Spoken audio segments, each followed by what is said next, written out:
So these are the things we really focus on when we're dealing with customers at their house with looking at projects. I mean, obviously there's the beautification, and that's typically what people are calling us for.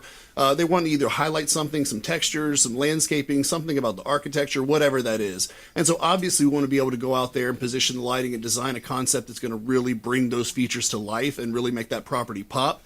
But there's also too like the usability, right? So we're more or less adding square footage to your house that you can now use in the evening hours, right? So if we're able to get like a lanai or a patio area where we're able to get more access to that, it's really nice because it's nice to be able to kind of go unplug. You're kind of reconnect with nature. You're not sitting by the phone or the TV, and have that space, whether it's with your kids, whether it's with loved ones, friends, whatever, right? So that's another great feature that we really like to do. The other thing is safety.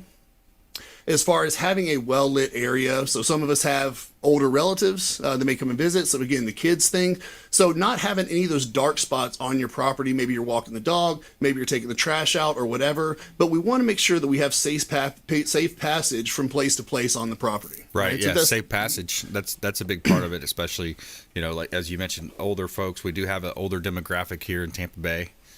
So in Florida in general. Yeah, you can't have somebody rolling an ankle on your property. So, exactly. And then Nick just touched on, and the gentleman earlier, Thomas, touched on that security, right? What I've noticed too, and there's a lot of these nicer, newer neighborhoods. These aren't like cheap houses. You're like $500,000 and up houses where they don't have a lot of lighting, like a lot of street lighting. And I think some of that's the dark sky thing. They want to keep it where you can view the stars and all that. And it's something I think as men, sometimes we kind of take for granted, just the security thing. But being able to feel, especially from a woman's perspective, like you can go walk, you can be outside in your yard. You're not worried about anybody coming.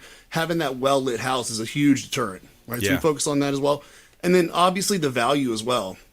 I mean, this, they spoke a little bit earlier about this market we're in is kind of an anomaly, right? But when you get into a competitive market as a seller, having that feature shot, that nighttime shot, it's a great way to set your house apart from the competition. There's another level of curb appeal, and because it really can do wonderful things for your property. It's like a different perspective of the property in the nighttime versus the daytime. Yeah.